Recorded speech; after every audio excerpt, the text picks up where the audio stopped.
The first Space Jam came at exactly the right age for me. If it came out a year later, I would have hated it. Sixth grade me loved both Looney Tunes and Michael Jordan. I rewatched this fairly recently because I haven't seen the original in decades. It doesn't quite hold up, but it still has a charm to it.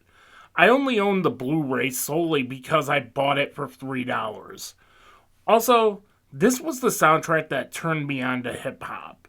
Put Hit 'Em Eye on Spotify, you fucking cowards. Every trailer for a Space Jam A New Legacy, though, just screams cynical trash. When I saw the Looney Tunes straight up doing a parody of The Matrix in 2021, complete with Twitter references, I was seething with rage. Space Jam A New Legacy sees LeBron James as a stern father figure who wants his sons to be basketball stars. However, his son Dom develops video games and really isn't interested in basketball. However, Toby Emmerich, LG Rhythm, kidnaps LeBron and Dom and traps them in the Warner Brothers serververse. As per usual, let's get to the good things first. Believe it or not, there are actually good things in this movie. The 2D animation in this film is insanely top-notch. Watching the 2D animation segments makes me wish that 2D animation could be a common occurrence. I also really like the fact that LeBron James is animated in this film. It's not just the Looney Tunes segments either. There's an animated sequence set on Themyscira that is designed to look like a Silver Age comic that looks gorgeous. There are also jokes that land pretty well. Putting Wile E. Coyote and Roadrunner in Mad Max Fury Road is actually a pretty awesome touch, and one of the rare Warner Brothers crossover IP jokes that works. I also like that at times this film isn't afraid to roast LeBron James, whereas in Space Jam Michael Jordan was handled with kid gloves. There's also a certain interdimensional duo that shows up that got a huge laugh out of me. I also like the fact that the animators snuck in some decidedly non-PG characters in the background. I think Pepe Le Pew is stuck in a Clockwork Orange world. Don Cheadle fully knows what type of film this is and gives none of the fucks. He is chewing up the scenery like it's nothing. As the kids would say, he understood the assignment. Because Warner Brothers won't credit voice actors that aren't named Zendaya, I will. Jeff Bergman and Eric Bauza do all the heavy lifting, as they do a good job with voicing these iconic characters. Bob Bergen does a great job as Tweety Bird. Mel Blanc was a one-in-a-million voice talent. I'm not expecting all the Looney Tunes to 100% sound like Mel Blanc. I appreciated getting Gabriel Iglesias to voice Speedy Gonzalez.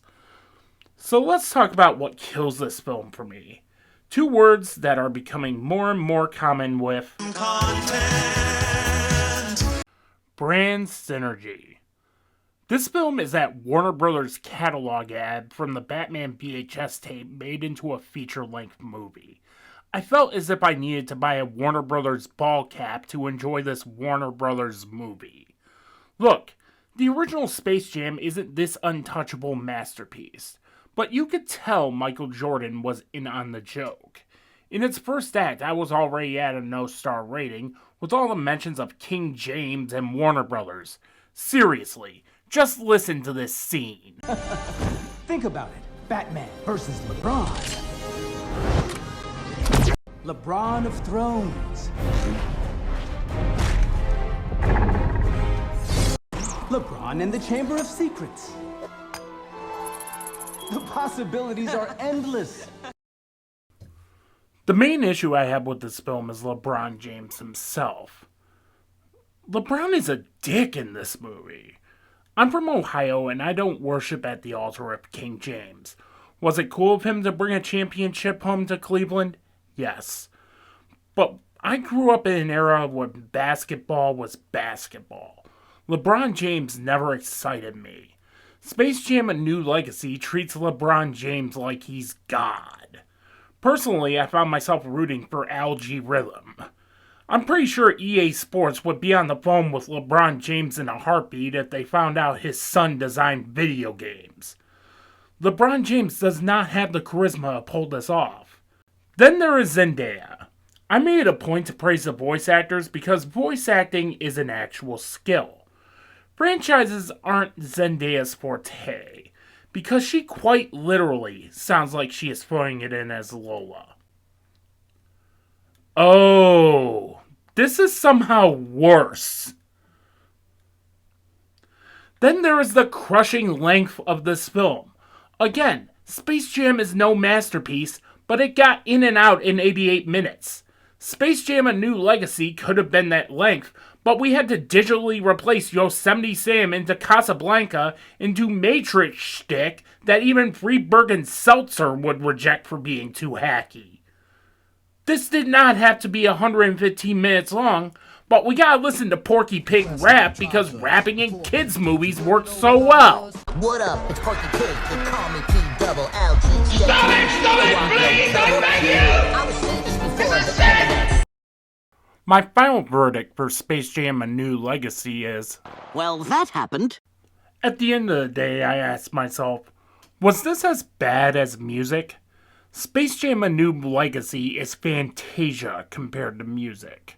This film has its moments, but its awful pacing and desperate plea for you to subscribe to HBO Max just didn't work for me.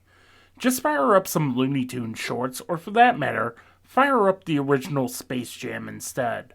I'm going to go ahead and give Space Jam: A New Legacy a 2.5 out of 5. And I am legit shocked I gave it that star rating. Be sure to like, comment, share, spread the word New Realms Media. Follow me on all my socials at New Realms Media. And until then, beneath, that's all, folks.